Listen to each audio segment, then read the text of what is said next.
On this episode, we discuss the ups and downs and ins and outs of visiting a hospital in Bangkok.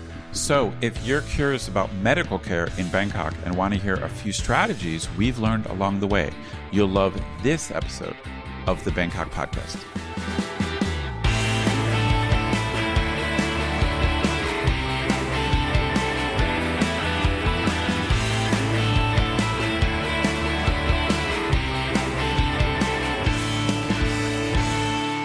Sawadee krap, and welcome to the Bangkok Podcast. My name is Greg Jorgensen, a Canadian who came to Thailand in 2001 and who looks absolutely ridiculous in a pair of changkaben, or those traditional Thai silk trousers. I got to say, you do look ridiculous in those. How do you know? You haven't seen me in those. I can imagine it.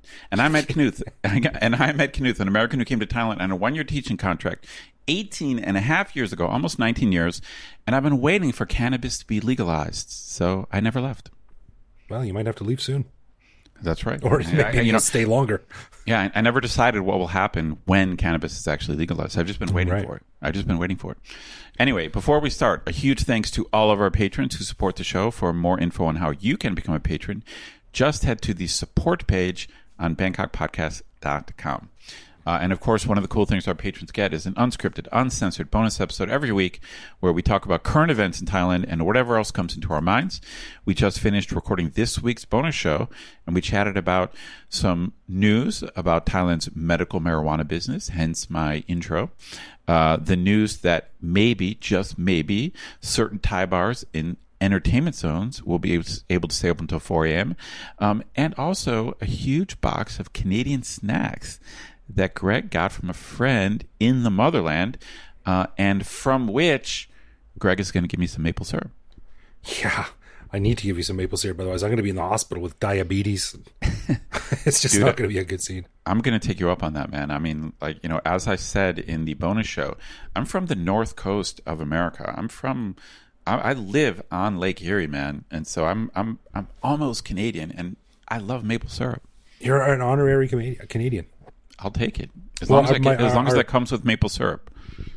Right. Well, our buddy Ashley from the Daisy May and the Bangkok Podcast official tugboat in New York, he bought us a bottle of Adirondack maple syrup. Nice. Yeah. Nice stuff. I'm in. And by the way, those traditional Thai pants, those chongkaben, when we were getting married, we were trying on all these clothes and stuff like that. It's not related to anything we're talking about, by the way. But I decided, I'm like, I think I should just wear a regular suit. And my wife was like, well, try on the traditional Thai thing. So we went to the store and I tried it on and I came out and she looked at me and went, no, right immediately. That's great. I think I have one, my wife and I, we did wedding photos and I also put on some of that traditional clothes, but I think I went pretty minimal. Like as soon as I saw the rack of stuff, I'm like, no, I don't think I can do that.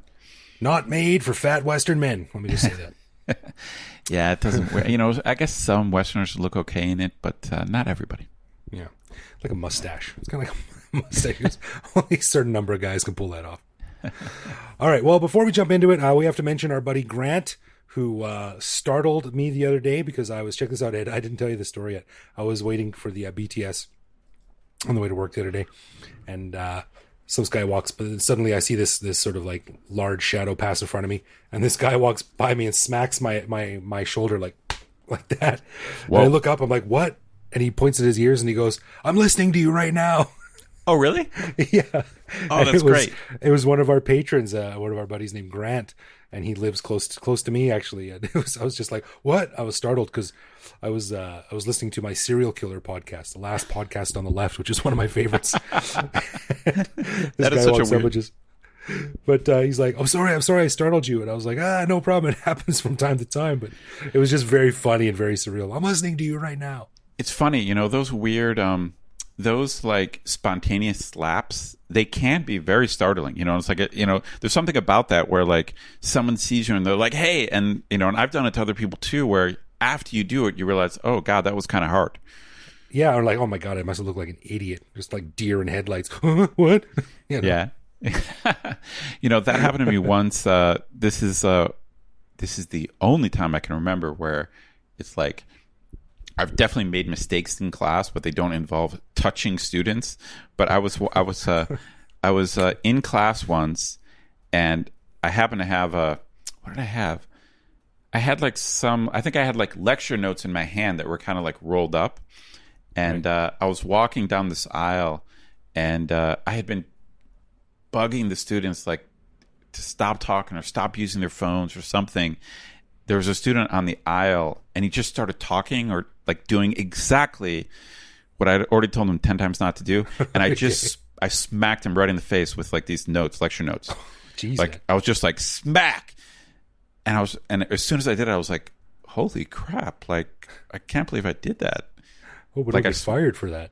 I smacked him right in the face with like the lecture notes, and I couldn't believe it. Like there was zero forethought involved. It was, I mean, I guess I did it, but it's not like I really intended to do it. He just annoyed me at like the exact wrong time. But I think it's like those slaps. It's like you run into someone, you're like, hey, and you smack someone, and you're like, oh shit, like that was a little bit too hard, you know. Yeah, no, but we always like running into listeners around Bangkok. So hello, Grant, and thanks for saying hi. And if you see me or Ed out on a boot, then let us know. Say hi. We like it. Yeah, but try not to like slap us inappropriately strongly. Or the face with papers. Jeez. Yeah, don't smack me in the face with paper just because I did it to someone else. All right, well, in this episode, we wanted to yak a little bit about hospitals in Thailand. Now, most people who live in Bangkok have experience in a hospital and would know that things like the level of service, the facilities, the cost, and the reputation varies greatly from hospital to hospital. So Ed and I have both spent our fair share of time in them, and we wanted to discuss some of the good experiences, some of the bad experiences, and a few funny stories, do's, don'ts, and definitely avoids based on our experiences in hospitals. So agreed. Now let me do a little intro. In fact, I've got too many intros. One of them is a lawyerly intro. And what I want to say is, in case our listeners don't know, Thailand has defamation laws, which are very friendly towards big institutions like corporations or big hospitals. For example, in the States, if you say something about a person or a company and it's true, then that is kind of a defense. So we say truth is a defense to claims of slander or libel. I see. But that's not the way Thai law works. In other words, even if you say something true, you can be guilty of defamation if you didn't have the right to say it, or if you're violating their privacy in some way. In this podcast, when we speak critically of hospitals, Greg, I'm going to suggest as our official counsel that we not name hospitals specifically. Yeah, I'd say that's good. We're not out here to bust down doors or break open any breaking news stories. So yeah, we're if we got good things to say, we'll definitely say where it happened. But bad things to say, we'll legally, I think it's a good idea. And my second little intro point I want to make is this, and I want to make clear to the listeners that in general, according to official evaluations, Thailand has pretty damn good medical care. That is the simple truth. Like, especially compared to neighboring countries. I think we're very lucky to live here because it's in Asia. It's not a rich country compared to Western countries, but it is a rich country compared to its neighbors, and it has a very good level of healthcare for most people if you can afford it. For the money. For the money. I think that, I saw that's kind of the intro point. And I think I want our listeners to understand that the value proposition here is very good for the medical care. In terms of how much you're paying and what you get, I think it's an excellent deal. I mean, is it the best in the world? Probably not, but it's pretty damn good. Yeah, I agree. The most cogent example of this is actually kind of an awful story, but when I was on a visa run years and years ago, I was standing in the border, not Irani Pratet, but some little border town that they were using as an alternate border crossing between Cambodia and Thailand. And we were just standing in line waiting for our passports to be processed. And suddenly out of nowhere, this pickup truck, like we were waiting to get back into Thailand. So this pickup truck burned up behind us in Cambodia and like skidded to a stop at the border, and all these people were running around screaming, and they lifted up this guy out of the back of the pickup truck. And what I eventually learned later was that he had his leg blown off by UXO, by unexploded ordnance. Oh, wow. In Cambodia, like stepped on a landmine. Oh, nightmare. And had his leg blown off. Yeah, and they rushed him into Thailand. Like they ran across the border, carrying this poor bastard. So you're like, wow, yeah, Thailand is the place to be. That's a perfect example of this advice. And I don't want to speak for our travel experts. We have a bunch of travel experts we had on the show, whether it's Stuart McDonald from Travelfish or Trevor or Scott from Talk Travel Asia. Those guys are the real experts. But I think it's generally considered true that in this part of the world, Thailand and Bangkok in particular is probably the best place to be if you have a medical problem. Right. And and it's funny, I don't want to, I'm going to let you talk, Greg. I promise you'll get your chance. Oh, good. Cause that never happens. I've realized a third general point that must be made on this issue. What? So my third general point is that, especially compared to the US, they don't have the same legal protections for medical malpractice that you see in the West. And I think compared to Canada, but especially compared to the US. So even though I think medical care here is a good deal, if something goes wrong, and let's say you have to sue a hospital or sue a doctor, the likelihood that you get some compensation is probably good, but you will not get the type of compensation that you'd probably get in the West. So I don't think Thailand is some type of, certainly no type of medical heaven or anything like that. But I think that, like for certain types of medical, procedures, it's a very good deal here. But let's tell some of our stories, because we've got a lot of specific stories to tell. Yeah, I was trying to think of a couple stories. I don't really have anything that's terribly amusing or like, life shattering or like really, really valuable for people. But I do have some amusing funny stories and some interesting maybe strategies to use when you're dealing with hospitals here. But I wanted to start things off with a funny story, and I always tell this story because when I was at the Bangkok Christian Hospital on Silom Road, which I think is a pretty good hospital, good reputation, I would say. Yeah, it's not like a high-so hospital. The doctors there speak okay English. Most of the nurses don't speak very much English, but it's pretty good, I think. I've been there a few times for a bunch of different stuff, but a long time ago I was getting something done there, and they give you a form to fill out. And this was when I was still fairly new in Thailand, and they give you the form to fill out, and I filled out all my information and name and stuff like that. But it asks for your religion. So I left that blank because you can't legally ask that on official forms in most Western countries. Right. So I just left it blank. So the nurse took my blood and blah, blah, blah. She's walking me down to the examination room or whatever it was. And I hear this like running behind me, sir. And she pointed and she's like, you forgot to fill out your religion. And I realized like this is the Bangkok Christian Hospital. So it was a hospital, started by a Christian mission. And I'm assuming it still has a large Christian sort of aura around it, no pun intended. And so I took it and I was like, oh, well, I mean, I can't write atheist. So I wrote Jedi. I love it. And I gave it back to the woman. I was like, oh, okay. And I wrote Jedi, gave it back to her. And the look on her face was like trying to like, what is this? Like, it's not I've never heard of this. She was sort of like trying to contemplate this weird religion that I'd written down.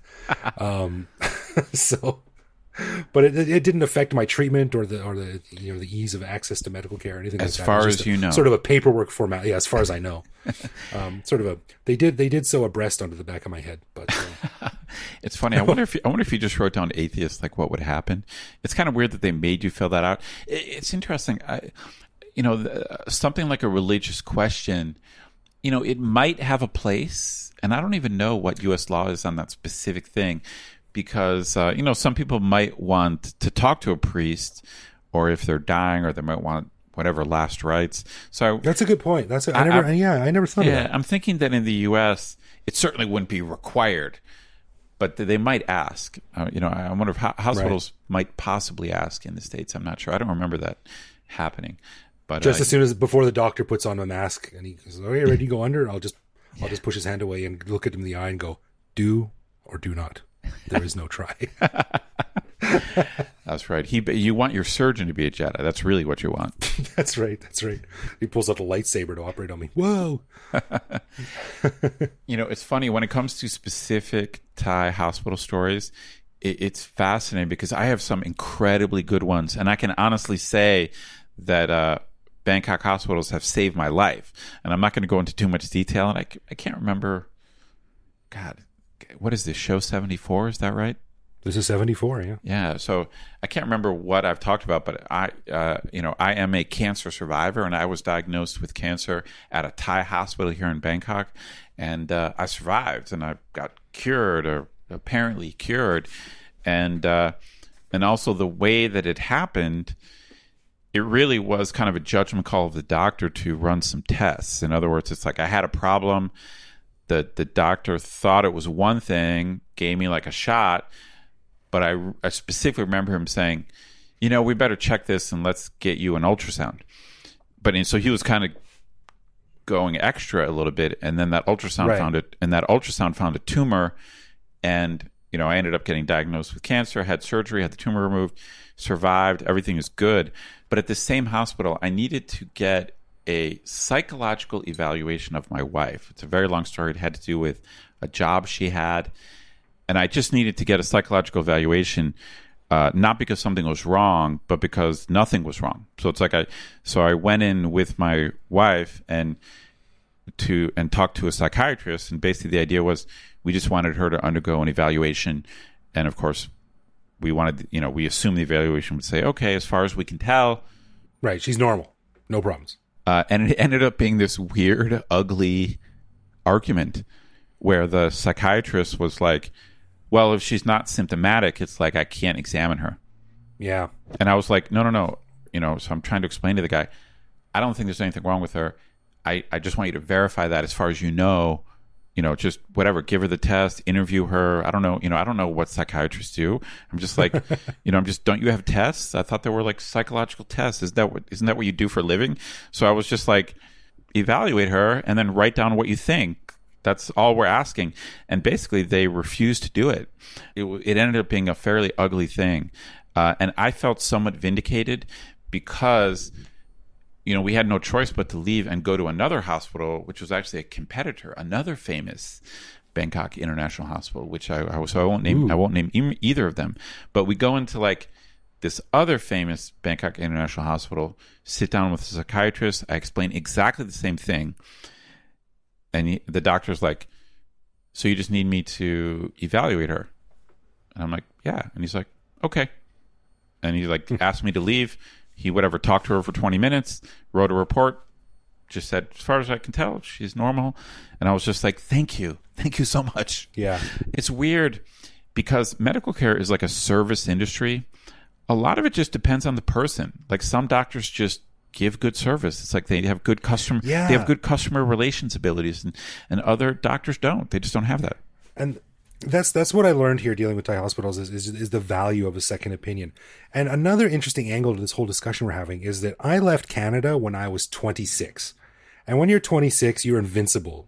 Nothing can hurt you. You don't have any, I've luckily had very little experience with the Canadian healthcare system. I never paid for anything or anything like that. But I don't really know the strategies and the shortcuts and how to deal with this and that because I was 26 years old. What 26-year-old knows all the nuance of dealing with the federal healthcare system? So I learned a lot in Thailand, and I really did learn the value of second opinions. And the doctors are just people. They're just doing their job. It's like a mechanic. Like one mechanic can say, oh, nothing's wrong with your car. And then another mechanic can hear a sound and go, oh yeah, it's probably this. And, I know that's a sloppy analogy, but you get what I'm getting at. One of the stories I have for this is when, I may have mentioned this on the show before, but I had something with my foot. It wasn't anything major, but I went to one major hospital, in Bangkok, a well-known hospital. And I said, this thing on my foot, and they took a whole bunch of x-rays.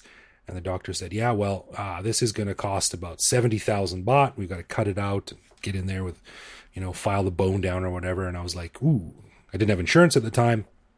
And I said, okay, well, it's not going to happen, but thanks for your time.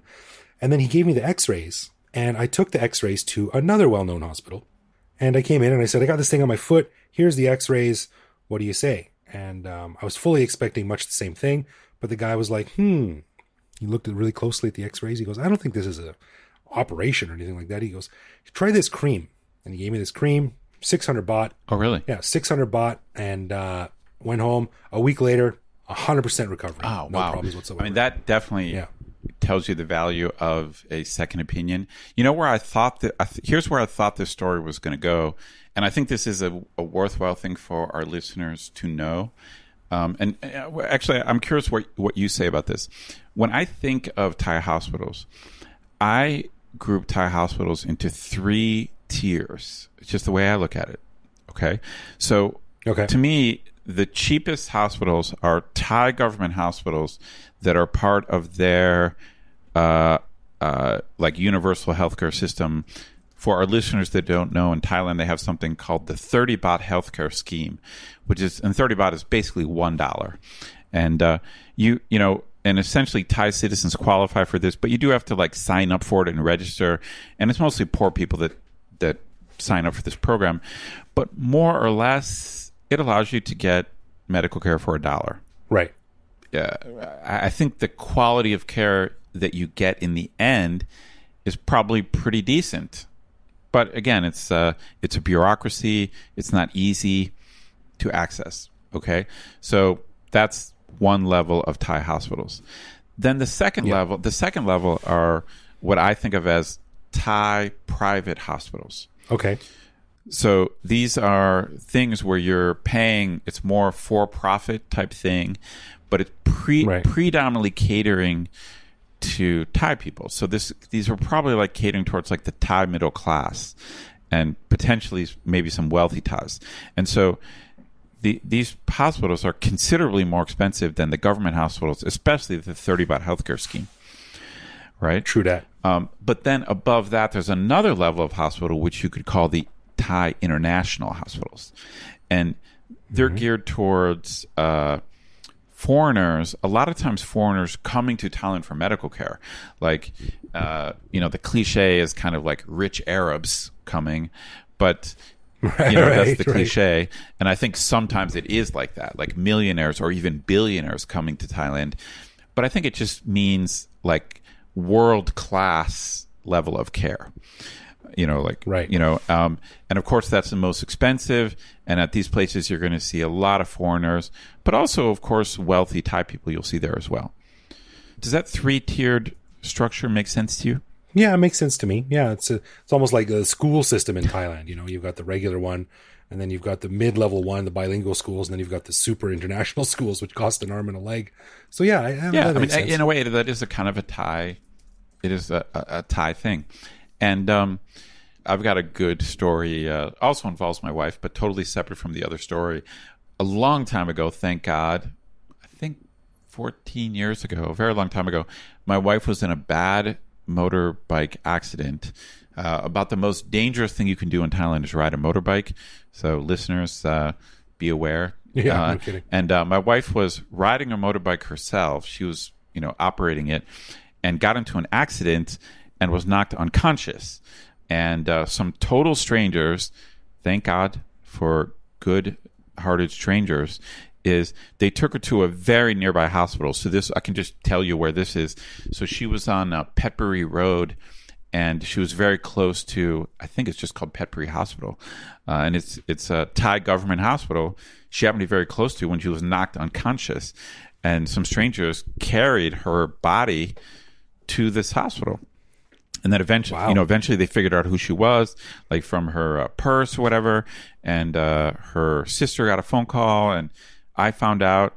And, I got a call at work, and I was like, your wife's been in an accident. She's at this hospital. And it was terrifying. But the reason I want to tell the story is that I go to this Thai government hospital, and she was in a big room with about like 30 other people. Okay. Just to let our listeners know, she survived and came out fine. Like, she came out 100%, but at that time she had a very serious head injury. And I'm talking to the Thai doctor through a translator, and he's super abrupt. Basically, what the guy was saying through the translator is like, we're giving her antibiotics, we're giving her this thing to help blood flow, but basically there's nothing we can do. Really? And then he ran off to someone else. I got like a minute of interaction. And I was just like, holy, I'm just like, oh my God, I'm like freaking out, whatever. And once I got my wits together and whatever, and talked to like the nurses, got money together, I was just like, all right, I don't think this is going to work. Like, I got to get her into like an international hospital. Right. And so basically that's what happened. I arranged to have her moved. She was only partially conscious. She was coming in and out of consciousness, and it's not easy to move someone. And we've got an ambulance, and not very far from where we were was a Bangkok hospital. So it's literally called Bangkok Hospital, and it's one of the better known international hospitals. So it's kind of around the corner on Soi Suan Wee Chai off of Petbury Road. So I've been there. It's a great hospital. And it was fascinating because when we pulled in there, it was like people came out of the doors and like met us, and like it's just immediately, it's like the level of service was like amplified. It was just right. It was like instantaneously like clear. It was like you're a rich guy pulling up to a hotel in like a Maserati. Yeah, it was like 3 people are coming out, and I was just like, whoa, this is like amazing. And, they take her in. And, of course, we had phoned ahead and they knew about the transfer. And then I was going to meet with the doctor, like it was like a neurologist or whatever. And it was fascinating because it was a Thai guy, but he had a swanky office. He spoke perfect English. I come in. He tells me to sit down. He's got like CT scans like up on the wall. And he basically just says like, okay, let me explain to you what the problem is. And he's like, okay, here's the skull. You see this right here? And then there's a layer, and then there's a layer. And for like 20 minutes, he walks me through everything. But here's the kicker. At the end of it, he goes, right now, we really can't do much more than wait and see what happens. Like, he gave the exact same advice as the Thai hospital. It was just just level of care. It's like he held my hand, he explained everything in perfect English. It made me feel so much better. That's really interesting, and I wonder if that's just a bedside manner thing. It's just the personality of the guy makes all the difference. What if that guy was working at the original? Well, it's also money. I mean, I'm sure the second guy was making 10 times more than the Thai guy, unfortunately.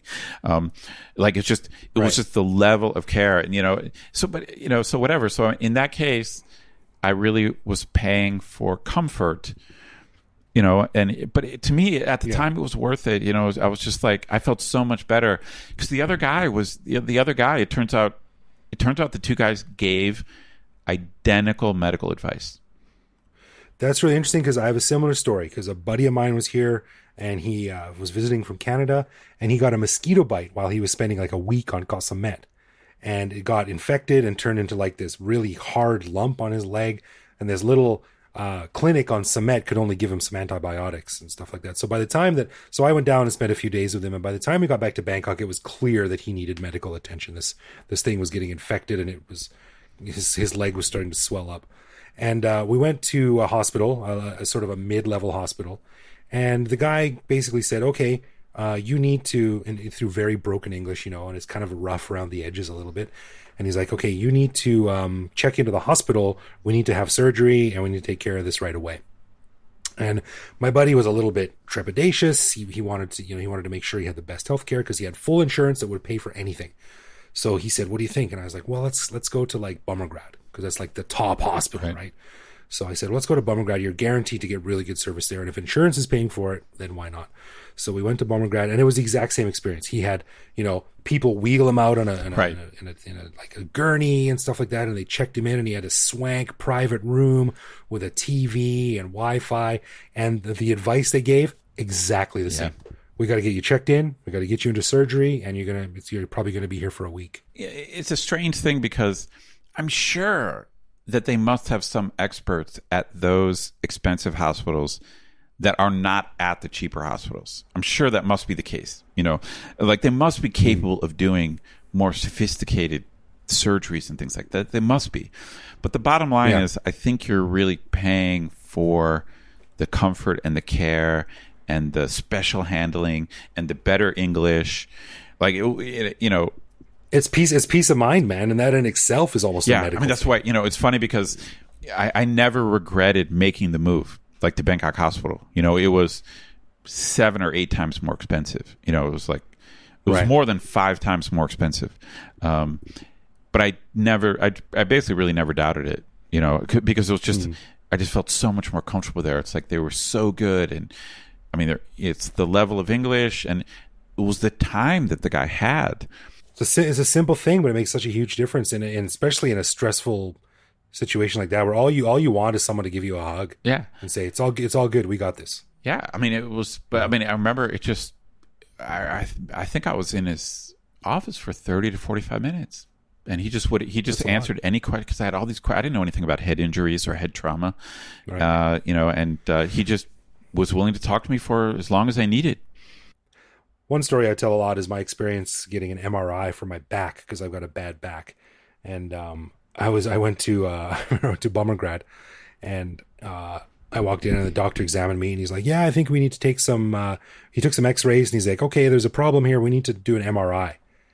And the only experience I had with MRI was my parents back in Canada. Now, say what you will about nationalized medicine. It's generally free for everyone, but it's not the like sort of unicorn paradise that everyone thinks it is. There's still long waiting times. There's a problem, sure. Yeah, exactly. So my stepdad had to wait for like 3 months to get an MRI or something like that. So he's like, "We're going to need an MRI." And I said, "Okay, well, okay, when can we do that?" And he looked at his watch and he goes, "Can you come back tonight?" And I was like, and actually I was watching a TV show that night. I remember I had plans to go home and watch this show with my wife. It was on TV. And I was like, actually, can I come back tomorrow? And he goes, yeah, okay, come back tomorrow. So I went to an MRI, and I actually put him off because I was too busy, Funny. It's strange. I've talked to my family about this. It's like my sisters, my family, my friends, like we're all getting older now. So, most of us have some kind of medical problems, and, and it's like, so I've had these conversations with my family and friends about Thai medical care, and they're curious what it's like over here. And it really is like a balancing of pros and cons. It's like, I think, so for example, in Canada, you have something like the National Health Service that Britain has, but you've got to deal with like wait lists and wait times and stuff. So it's not perfect. So in the U.S., we don't have that, and it's an understatement. Yeah, we don't have that, but we do have a high quality of care in general, especially if you can pay for it. So if I was going to have like some sophisticated procedure, I would want to be in my hometown. But I got to be honest, if I needed any run-of-the-mill surgery, I would rather be in Thailand. Because I think that, I think the medical care here is good. It's genuinely good. So it's strange. It's like, I kind of feel pretty good about being here, and I would only feel bad about being here if I had some quite sophisticated problem. Interesting you say that, because I was talking to a friend of mine today, actually, about tonight's show, and he just got some treatment for prostate cancer. And he didn't end up getting this, but it was a potential option for him. But he could have gotten proton therapy, which is like a brand new thing. It's like one step beyond traditional radiation therapy. So I think we also should mention that a lot of the equipment in some of these top level hospitals is like super cutting edge, as cutting edge as you'd find in any like top level hospital in any country in the world. Yeah, for sure. I think that the best hospitals here do have cutting edge stuff, and I think you will have to pay for it, but you would have to pay less for it here than probably in the States. Yeah. Unless, of course, you had like gold plated insurance in the States. I don't know. It's like, I do have worries about living here, but it's funny. It's like medical care is just not one of them. That's a really good way to put it. Well, I have my last story is a little bit of a funny one, and a couple of years ago, I came back from Laos, a trip to Laos, and I had rotavirus, although I didn't know it at the time, so just like a gastrointestinal infection, and I just was like really sick, and I thought I had food poisoning, bad food poisoning, and I remember I woke up late, like 11:30 at night, and I was sweating and weak, and I called a Grab, and I got them to take me to Bummergrad Hospital. And my advice would just be to not try to be cool at hospitals. Just let them take care of you. Because I walked in and on the ride over there, I looked up the Thai term for food poisoning because I didn't know it. And the term for food poisoning is ahan ben bit, which means ahan is food, ben is like to be, and bit is toxic or contaminated. Right. So ahan ben bit is food poisoning. So I was like, oh, well, I can probably leave out the ben part and just say ahan bit, and it's probably good. So I was like getting all ready to be like cool and walking to the hospital and being like, hey, I'm a local and I have food poisoning. So I walked up to the guy and he said, on the information desk, and he said, oh, yes, can I help you? And I said, ahan pet, which means duck food. So he's like, in English, he said, can I help you? And this foreigner says, duck food. And he's like, what? Classic. And I said, oh, I have food poisoning, I think. And he said, okay, well, come on over here. That's and funny. They took good care of me. Well, I mean, if you're at those hospitals, they speak English. That's what you're paying for, dude. Exactly. Yeah. And one last thing before we go, our buddy Stu J. Raj, who has been on the show before as a linguist and Thai specialist, he posted something recently on his Facebook page, and I thought it was worth a mention. It's this website by the Department of Internal Trade, and the web address is hospitals.dit.go.th. It's all in Thai, but it lets you compare the price of drugs at different hospitals around the Bangkok area. I did see that. That was a fairly amazing link because it just showed you how different hospitals charge different amounts. And of course, the private hospitals and the international hospitals, they do charge more for the same drugs. Yeah. And I just a sample here, I put in, I looked up arcoxia, which is a sort of a medicine that both you and I, Ed, have used for our backs, our screwed up old man backs. Right. And it says arcoxia, Merck, Sharp, and Dome USA. Etoracoxib is the name of the drug, I guess. 120 milligram film coated tablet, 1 tablet. And it compares a whole bunch of hospitals. And check this out. The price of one 120 milligram pill of arcoxia ranges from 64 baht at, oh God, I'm really bad with reading Thai, but this is wrong Payaban, Fan Kanat Lek. I'm not sure where that is. But anyway, some hospital somewhere sells it for 64 baht. And then you all go all the way down to the bottom, and the most expensive hospital for the same pill, 257 baht. No, that's great. That's perfect. Yeah, that's a great resource. And it's funny because at the beginning of this episode, which has turned out to be quite long, it's like I gave kind of 3 intro points, but in a way, I think a good point for our conclusion is that it does pay to shop around here. It's like whether you're going from Thai government to Thai private to international, the prices are very different. And you might be able to settle, you have to decide whether it's worth paying for something or not. But there is a difference. Like, you do get a different level of care depending on what you pay for. My one bit of advice, too, and I always try to do this, is if possible, at the end of your visit, when you're collecting your medicine, just say to the doctor, or say to the doctor before, like, hey, is there any medicine that I can get outside of the hospital? Because you can get a lot of stuff in drugstores in Thailand. And as we just talked about, a lot of there's a pretty significant markup on a lot of them. You can't get everything, but if they're going to give you like some ibuprofen or something like that, just be like, I'll get that at Boots at the drugstore at the corner. Definitely. I don't need to buy it from the hospital. Very good advice. That's my one bit of advice. Yes, I agree. I agree wholeheartedly. Well, I think we're lucky to be living in a country like Thailand. There is very good healthcare available, but there are some things you need to know first. So research. Definitely. Yeah. All right, let's get into some love, loathe, or live with, where one of us surprises the other with a particular aspect of life in Bangkok, which we then discuss and decide if it's something we love about living here, loathe about living here, or have just merely come to accept it as part of the crazy life we live in Bangkok. So this week, it is back over to me. You gave me a food-based trivial Thai for our quiz segment on the bonus show, so I'm going to give you a food-based love, loathe, or live with. Yeah. What do you think of MK restaurants? Oh, interesting question. I know. Okay, so let me say. So MK is a very popular brand of Thai restaurants, and I always associate MK with S&P, even though I think they're totally different and I think they compete. And they're not really that similar, but they're kind of like, I think of them as kind of like Thai family restaurants. Does that make sense? It's like, I feel like there's a very, both S&P and MK, they have kind of this middle class vibe. Yeah, I agree. They're not. See a lot of families in there for dinner, like a cheap little place to take your kids and enjoy. And they're not too expensive, but they're not. It's not street food. Right. Here's the truth. I'm basically not a fan of either MK or S&P. Like for me, it's strange. It's like, in a way, it kind of doesn't make sense. But I like Thai street food, and then I like nice Thai restaurants. For some reason, it's like this like middle level. It doesn't do anything for me. I'm not sure why. Oh, look at Mr. Ed and his high horse over here. No, but it's not. It's like I like street food. So it's not like I'm looking for some place to spend more money. That doesn't make sense. I dig it. It's like MK and S&P. MK especially, I don't know. In my experience, I feel like it's more crowded. I always feel like when my wife wants to go to MK, it's like we're waiting in line.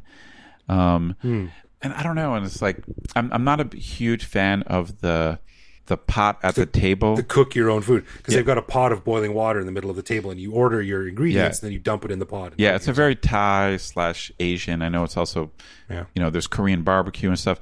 I'm not a big fan of the pot in the middle of the table. I don't know, maybe it's just because I didn't grow up that way. I'm not exactly sure. I guess, so if I had to choose between, I think it's MK tends to be crowded, man. It's like every time I go, it's always crowded. And so is this a loathe? I wouldn't say loathe. I tend to just avoid it. I'm gonna go live with, but don't really like it. Not a big fan. Not a big fan. What do you think? I'm curious. What do you think?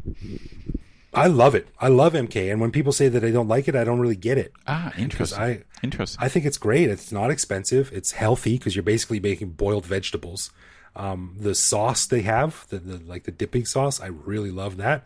And they've got really good duck and red pork. And you can order a small plate or a big plate. And they bring out a solid plate of meat, which is good. So that plus like a nice vegetable soup, I think it's great. I love it. I really enjoy going there. And I don't get why people say they dislike it. I think it's interesting. It's good all around food. I mean, good for vegetarians, good for meat eaters. Everything you say makes sense. And I could see, some people get a little bit freaked out about street food. But if you're the kind of person who's like, when you look at street food and you're like, that's kind of sketchy, then I think MK totally makes sense because it's obviously like cleaner and is in a lot of ways it's the same thing, but obviously cleaner and nicer, and you're cooking your own food. So I think it makes sense from that respect. Yeah, I'm not sure why I never caught on. I mean, I've gone there many times. I don't know. I just never got into it. Maybe I just, I think we talked about last week how I do actually put ice in my beer. So I do change my ways, but like the cooking. You're going to come around, man. In a few more years, you're going to be sitting at an MK with ice in your beer. You're going to have your wife beater pulled up over your belly. I don't know. Gone full time. I just never got into like boiling the food at the table. Just I'm going to go live with. All right, cool. Definitely not a Western thing, but I'm a fan. All right. Well, before we wrap up, I'd like to give a special thanks to all of our lovely patrons. As you know, we don't run ads or have sponsors, so we really do appreciate the support we get from our patrons. If you want to learn more, just head to bangkokpodcast.com/support. And if you want to get in touch with us, it's easy. Bangkok Podcast on social media, bangkokpodcast.com on the web, or simply bangkokpodcast@gmail.com. It doesn't get any easier than that. We are very polite, and if you write, we will answer. Yeah, you can also find each episode on YouTube, and you can also follow us online where we post each episode and carry on conversations with you, our listeners. You can also reach out to me directly on Twitter, Brian BKK Greg. So thank you for listening, everyone. We'll see you back here next week. No doubt.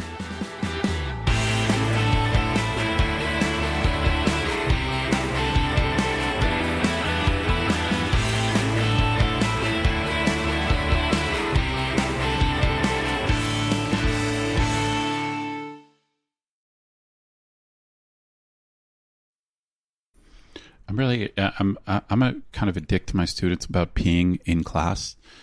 Like in theory, like you should be able to pee. Like, you know, if you have to pee, you should be able to get up and go. But I just find it so annoying. And then what my students do is, like, as soon as one student gets up, like another one gets up, and they're like, oh shit, I can just stand up. So I basically have a policy that, like, they have to pee before class. Interesting. When I was teaching high school, I hated it because they'd be like, can I go to the bathroom? And I'd be like, yes. And then they would just not come back. Like, there was really? a couple of students that were just idiots, and they would just leave.